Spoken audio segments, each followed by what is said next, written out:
Pete Davidson breaks his silence on the breakup he had with Ariana Grande. Louis Tomlinson wants to move on from 1D. And Shane Dawson wins big time at the Streamy Awards. All that and more on this week's DHR Recap. Hey guys, welcome back to the weekly recap of this week's biggest DHR stories. This week, fans were thinking that Scooter Braun was fired by Ariana Grande over maybe Pete Davidson. Okay, well, Pete Davidson actually broke his silence this week about his split with Ariana Grande, and Aaron brought us that story.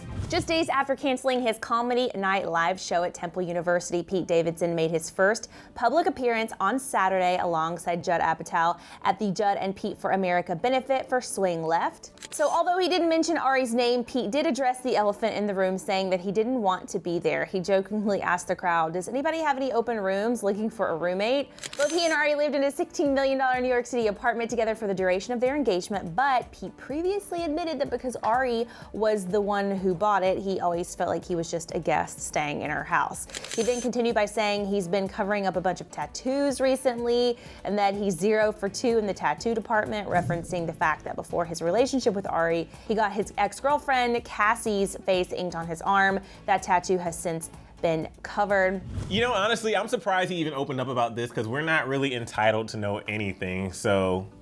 I know, honestly, I just want them to move on and be happy. But speaking of moving on, you guys, Louis Tomlinson just admitted that all he wants to do is move on from One Direction, which is very sad, but Aaron had the story. On the latest episode of X Factor UK, Louis was seen prepping his contestant Brendan Murray for the first live show of the series. So Brendan shares how his time in a boy band didn't turn out the way he had hoped, something that Louis could totally relate to. I've already had disappointment in the past. I don't want to go back to it. I get it, you know what I mean? I used to be in a band. You want to move on from it. So of course fans took to Twitter to share their thoughts, with one user tweeting, "Take it back, man, you're breaking my heart all over again," which is a 1D song too, so it's extra sad. And the other fans completely understood where Louis was coming from. Does this mean we're not gonna get a 1D reunion? Sadly, I'm just kidding, I don't know. Hopefully we still do, but moving on to happier news. There was some big news this week that happened at the Streamy Awards. Shane Dawson was recognized for all of his hard work, and you have to hear what he won. Yep. So Shane was nominated for 4 Streamy Awards this year for Best Editing, Collaboration, Documentary, and Creator of the Year. It was announced a few days ago that he and Andrew won the award for Best Editing. However, many fans were hoping to see him at the official show last night. He did tweet out a statement to curb their excitement. He said, quote, "Hey guys, I'm not at the Streamies this year, and honestly it's because I just hate this stuff and get anxiety. There's other reasons I don't want to bore you with, haha, but the main thing is I just don't like going to stuff like this. I just feel weird and uncomfortable, but I appreciate the Streamies for inviting me and nominating me for stuff. I just feel gross, stressed, and not ready to leave my house yet. Good luck to everyone." Shane's been busy over the past couple of weeks entertaining us with the mind of Jake Paul, so he definitely deserves to rest and regroup. But anyway, even though he wasn't there last night, he did take home 2 more awards, one for Best Documentary, and he won the biggest award of the night for Audience Choice Creator of the Year.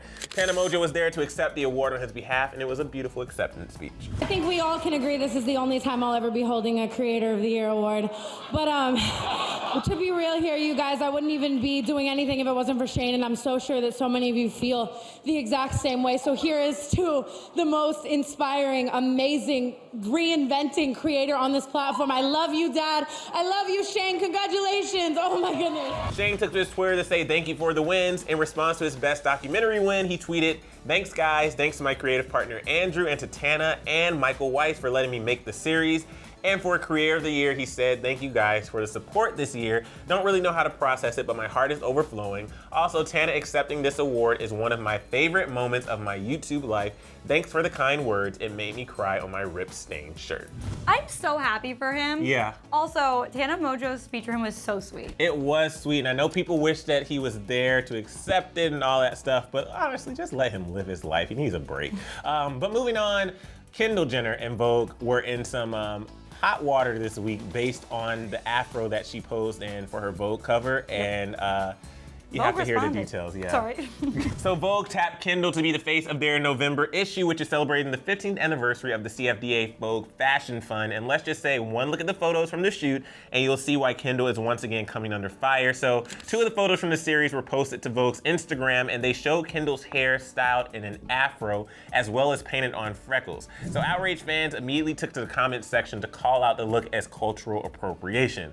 One person shared, "Why did you use a white celebrity for this shoot instead of a person of color who rocks this hair naturally?" One user explained why the style was problematic, saying African Americans were forced to straighten their hair in America in order to get jobs. If you wore your hair natural, it had to be cut short. Hell, the military only allowed dreads 2 years ago. So get the out of here with blacks straightening their hair. If we weren't forced to, I can only hope we wouldn't. It's appropriation, period.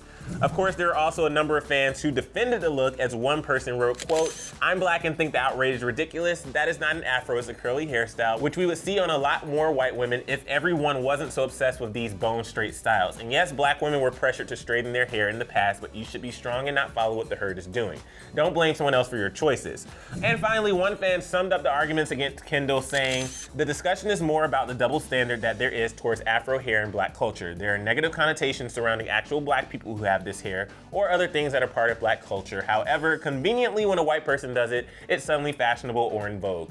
The thing about straight hair or blonde hair is that it's already part of the Western beauty standard ideals, so there's no double standard."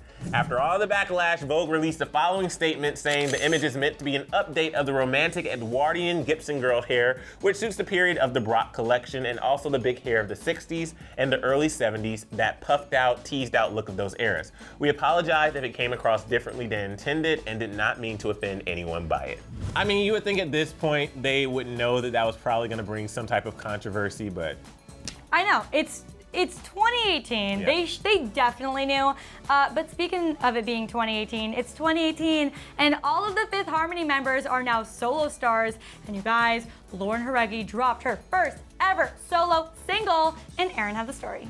Lauren Jareggi has finally dropped her first solo single. The track is called Expectations, and it's this emotional relationship anthem featuring Lauren's signature raspy vocals, and it's also a stunning departure from the Fifth Harmony sound, you guys. Wish I had no expectations. I really wish that I could get it through your head with no confrontation. I really wish we could talk about it instead.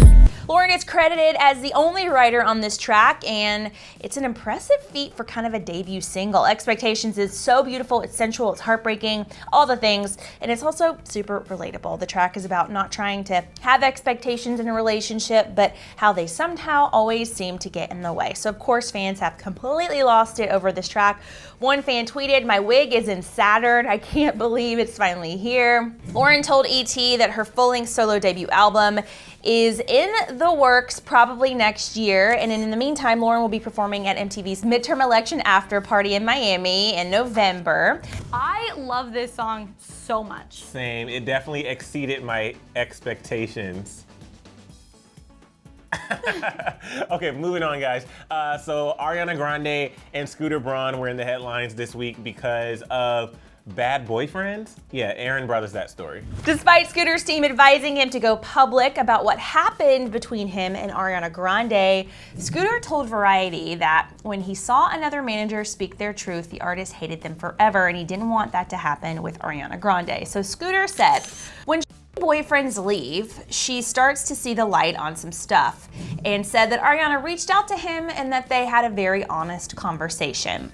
At the moment, it is very unclear which of Ari's ex-boyfriends Scooter was actually referencing. She and Big Sean broke up in 2015, and she didn't start dating Mac Miller until 2016. In between those two high-profile relationships, though, Ari did date her backup dancer, Ricky Alvarez, so some fans are convinced that he is the guy Scooter is referencing. Scooter also told the mag that what they went through actually helped them get through the tragic terrorist attack that happened at Ariana Grande's concert in Manchester of 2017, which killed 23 concert goers and injured thousands more. Even after all of that they've been through, Scooter still does get frustrated with Ari from time to time, like for example earlier this month when she dropped out of a scheduled performance at the Cancer Gala after the death of her ex-boyfriend, Mac Miller, and one day before her split from Pete Davidson. I'm just so happy that Scooter is back in her life. Same, but guys, it's time for the favorite part of the show.